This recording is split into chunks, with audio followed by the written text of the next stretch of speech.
पहिले आपण आपला जो नित्यचा प्रेरणा मंत्र आहे तो कार्यक्रमाचा प्रारंभी होतो तो म्हणणार आहोत. माझ्या मागे म्हणा. धर्मासाठी झुंजावे,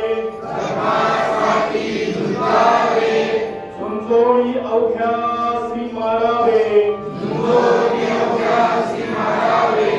मारिता मारिता घ्यावे,